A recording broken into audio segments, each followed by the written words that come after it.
বাংলাদেশের cricket board এবং বাংলাদেশের ক্রিকেট প্লেয়ার যারা আছে তাদেরকে কতটা ভালোবাসি বা কতটা ভালোবাসি তাদেরকে, এটা তাদেরকে বলে বোঝানো যাবে না। তো আমি দেখেন কি করছি আজকে খেলার দেখার জন্য, ওয়ানডে খেলা।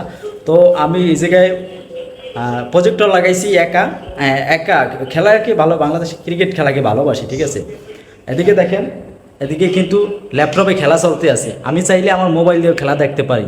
তা না করে আমি অনেক বড় বড় দেখাইবি, এই জন্য আমি প্রজেক্টরটা ফিট করলাম। তো দেখেন এটা মানুষ কতটা ভালোবাসি যে বাংলাদেশ ক্রিকেটকে দেখেন। হ্যাঁ, এই যে খেলা দেখতে আছি, এই খেলা দেখার ভিতরে বসে, এটা আমরা যারা ভালোবাসি তারা ছাড়া এটা কেউ বুঝবে না। যাদেরকে আমরা ভালোবাসি তারা সেই ভালোবাসা বুঝবে না বা বোঝে না। যে আমরা যে কোনো একটা মানুষকে, প্রিয় মানুষ থাকে না আমাদের, আমাদের লাইফে আমরা একটা মেয়েকে ভালোবাসি, তো সেই মেয়েকে আমরা কি কতটা ভালোবাসি সেই মেয়ে কিন্তু বোঝে না।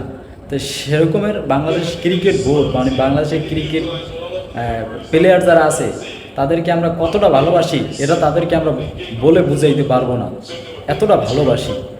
আর এরকমের আমার মতো হাজারো লক্ষ লক্ষ কোটি কোটি ভক্ত এই বাংলাদেশের মাটিতে আছে।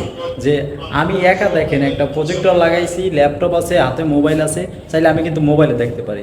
তা না করে আমি করলাম কি যে একটু মোবাইলে ছোট ছোট দেখায়, এই জন্য যে অনেক বড় বড় দেখাবে প্রজেক্টরে, দেখতে ভালো লাগবে। হ্যাঁ, এটাই খেলা, এটাই দেশের প্রতি, দেশের প্লেয়ারদের প্রতি একটা ভালোবাসা দিয়ে যে না আমি অনেক বড় বড় দেখবো, তাদেরকে দেখতে ভালো লাগবে।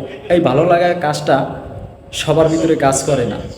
তো অলরেডি আমার মধ্যে এরকম পাগলা ফ্যান আছেন কে কে, একটু এই ভিডিওতে সাড়া দিয়ে